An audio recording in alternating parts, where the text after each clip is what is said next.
வித்தியாசமான சுவையில் வெஜ் பருப்பு பிரெட் மசால் வடையும் கட்லட்டும் தான் பார்க்க போறோம். சப்ஸ்கிரைப் பண்ணாதவங்க சப்ஸ்கிரைப் பண்ணிட்டு வீடியோவை ஸ்கிப் பண்ணாம முழுசா பாருங்க.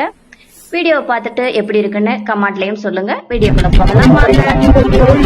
ஆரோக்கிய உணவும் அற்புத வாழ்வும். இதுக்கு ஃபர்ஸ்ட் நான் 100 கிராம் துவரம் பருப்பை 20 நிமிஷம் ஊற வச்சு கழுவி ஒரு மிக்சி ஜார்ல போட்டுட்டேன்.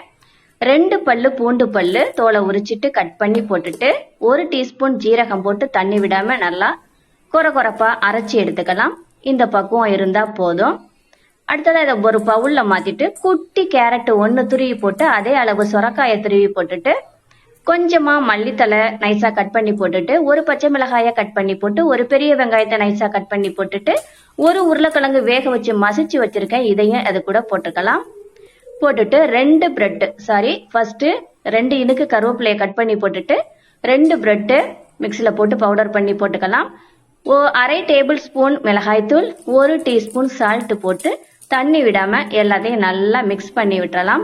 இந்த பக்கம் ஆயில் நல்லா ஹீட் ஆயிடுச்சு. இப்ப நாம இதுல பாதி தான் நம்ம எடுத்துக்க போறோம் மசால் வடைக்கு. இத கொஞ்சமா எடுத்து லட்டு மாதிரி உருட்டி உள்ளங்கையில வச்சு மசாலோட மாதிரி தட்டி ஆயில்ல போட்டு பொன்னிறமா புரட்டி போட்டு வேக வச்சு அப்படி ஒரு பெரிய பாத்திரத்துல எடுத்து போட்டுக்கலாம்.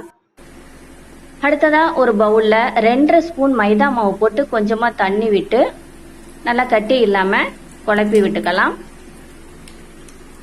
இந்த பக்குவம் இருந்தா போதும்.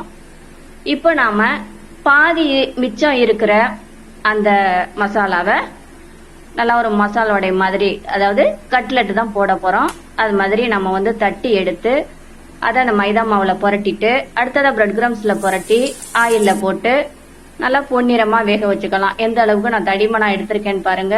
இந்த அளவுக்கு இருந்தா போதும். மைதாவில புரட்டிட்டு பிரெட் கிரம்ஸ்ல போட்டு பரட்டிட்டு ஆயில்ல போட்டுக்கலாம். நல்லா பொன்னிறமா புரட்டி போட்டு அப்படி நம்ம வேக வச்சு அப்படி எடுத்துக்கலாம்.